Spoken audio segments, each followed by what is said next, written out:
Last part में हमने देखा था कि जियो हुआन सेक के लोगों ने लिंजी को किडनैप कर लिया था और उन्होंने जिन को मैसेज भी कर दिया था कि अगर उसे लिंजी की जान बचानी है तो उसे स्पिरिट माउंटेन का स्टैचू लाकर उन्हें देना होगा। जिसके बाद जिन और जियाओजी स्पिरिट माउंटेन आ गए थे, जहां जब जिन ने स्पिरिट माउंटेन के मास्टर वूली को सारी बातें बताते हुए उस स्टैचू को मांगा था तो वूली ने इसके लिए साफ मना कर दिया था क्योंकि वो स्टैचू उनके पूर्वजों का था। जिस पर जिन भी गुस्सा हो गया था और उसने वूली को बहुत बुरा भला भी कहा था क्योंकि वूली किसी पर्सन की जान से ज्यादा अहमियत उस स्टैचू को दे रहा था। लेकिन बाद में वूली ने जिन को वो स्टैचू दे दिया था तो जिन उस स्टैचू को लेकर वहां से निकल गया था। अब आगे तो इस पार्ट की स्टार्टिंग में हम 10 साल पहले का समय देखते हैं जहां वूली एक प्लेस पर आता है जहां वो देखता है कि जियो हुआन सेक का मास्टर जी बाई इनोसेंट लोगों को मार रहा था, जिसको देखकर वूली उसे रुक जाने को कहता है। साथ ही वो उससे कहता है कि एक तो तुमने हमारे मास्टर के ऑर्डर को नहीं माना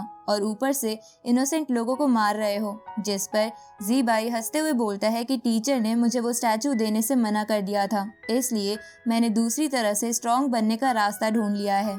ये सुनकर वूली गुस्से में कहता है कि वो स्टैचू हमारे माउंटेन को गार्ड करती है तो तुम उस स्टैचू को हासिल करने का सपना कैसे देख सकते हो। जिस पर जी बाई उससे कहता है कि मैं स्पिरिट माउंटेन का सबसे टैलेंटेड स्टूडेंट हूँ, ऊपर से मैं उस स्टैचू की मदद से सेंट लेवल पर जरूर पहुँच जाता, जिसके बाद हमें माउंटेन को गार्ड करने के लिए उस स्टैचू की जरूरत ही नहीं पड़ती। इसके बाद वो अपने फेस पर एक मास्क पहन लेता है और अपने आसपास के सारे डेविल्स के फेस को समन कर लेता है, जिसको देखकर वूली कहता है कि ये तो डेविल सेक की बैंड टेक्निक है। अब वूली भी अपने मैजिकल स्टिक को बाहर निकाल लेता है, जिसे देखकर जी बाई गुस्से में ये कहते हुए वूली पर अटैक कर देता है कि ये तो सेक मास्टर का बैंड है। लेकिन वूली उस बैंड की मदद से जी बाई के अटैक को डिस्ट्रॉय करता हुआ उसे काफी इंजर्ड कर देता है। अब कहानी वापस प्रेजेंट में आती है जहाँ ये सारी बातें जी बाई याद कर रहा था, जिसके बाद वो कहने लगता है कि जिस दिन मुझे वो स्टैचू मिल जाएगा उस दिन मैं पूरे स्पिरिट माउंटेन को बर्बाद कर दूंगा। तभी उसे वहाँ किसी के होने का एहसास होता है और वो अपनी पावर से उसको पकड़कर उसे विजिबल कर देता है, जो कि कोई और नहीं बल्कि पॉल था।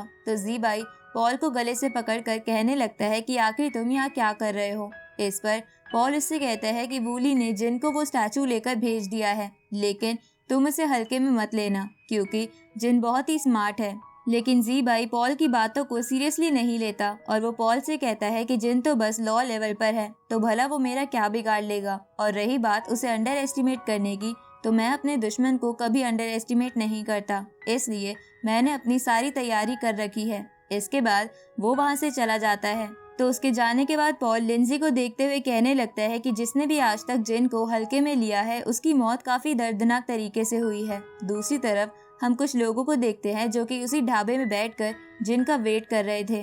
तभी उनमें से एक बंदा दूसरे से बोलता है कि क्या सच में जिन अकेले उस स्टैचू को लेकर आएगा, जिस पर वो दूसरा बंदा कहता है कि स्पिरिट माउंटेन के सभी स्टूडेंट डरपोक होते हैं, इसलिए मुझे ऐसा नहीं लगता कि वो यहाँ अकेले आएगा। तभी जिन उसके सामने उस स्टैचू को रख देता है, जिससे वो बंदा घबराकर नीचे गिर जाता है। इसके बाद वो खड़ा होते हुए जिन से कहता है कि हमारे पीछे चलो, हम तुम्हें लिंजी के पास लेकर चलते हैं। अब वो लोग जिन को जियो हुआन पैलेस के अंदर लेकर आ जाते हैं, जहाँ जी बाई पहले से ही जिन का वेट कर रहा था। जिसके बाद वो जिन से कहने लगता है कि मुझे अब भी यकीन नहीं हो रहा कि वूली ने तुम्हें वो स्टैचू लेकर भेज दिया। जिस पर जिन गुस्से में कहता है कि अपनी बकवास बंद करो क्योंकि मुझे तुमसे बात करने में कोई इंटरेस्ट नहीं है और जल्दी से तुम लिंजी को यहाँ लेकर आओ। तो जी बाई इशारा करके लिंजी को वहाँ बुलवा लेता है, जहाँ जब लिंजी जिन को देखती है तो वो उसकी तरफ जाने लगती है। लेकिन जी बाई लिंजी के गले को अपनी पावर से पकड़ लेता है और जिन से उस स्टैचू को उसे देने को कहता है। जिस पर जिन उससे कहता है कि पहले तुम लिंजी को आजाद करो, तभी मैं तुम्हें ये स्टैचू दूंगा।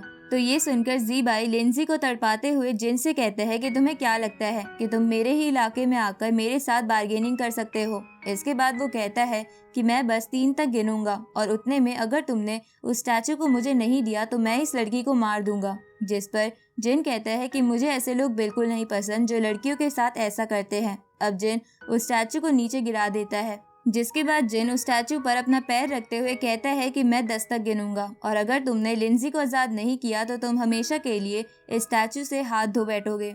इस पर जी बाई हंसते हुए कहता है कि ये स्टैचू एक होली ट्रेजर है, इसको भला तुम कैसे तोड़ सकते हो। तो जिन कहता है कि अगर ऐसी बात है तो एक बार ट्राई करके देखते हैं। अब वो अपने पैर से उस स्टैचू को तोड़ने ही लगता है, पर तभी जी बाई चिल्लाते हुए उसे रोकने को कहता है और जल्दी से लिंजी को आजाद कर देता है। तो लिंजी जल्दी से जिन के पास आ जाती है और उससे कहती है कि हम दोनों की जान इस स्टैचू से कई ज्यादा कीमती है, और तो और हम दोनों मिलकर भी इन सभी का सामना नहीं कर पाएंगे, इसलिए तुम उसे ये स्टैचू दे दो।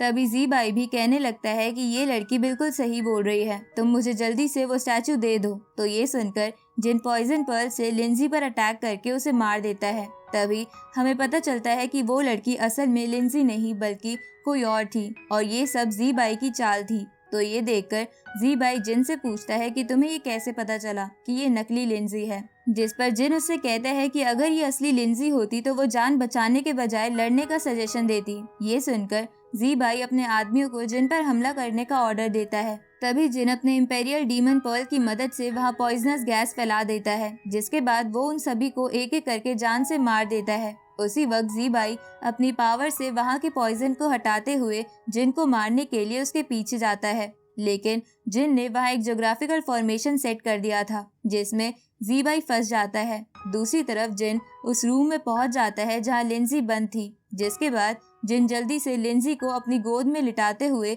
उससे पूछता है कि आखिर तुम्हारी बॉडी में ब्लड की मात्रा इतनी कम कैसे हो गई है। इसके बाद वो लिंजी को ब्लड बूस्टिंग पिल खाने को देता है। तो उस पिल को खा लेने के बाद जिन लिंजी को लेकर अपनी स्वॉर्ड पर फ्लाई करता हुआ वहाँ से निकल जाता है। और इसी के साथ ये पार्ट यहीं खत्म होता है।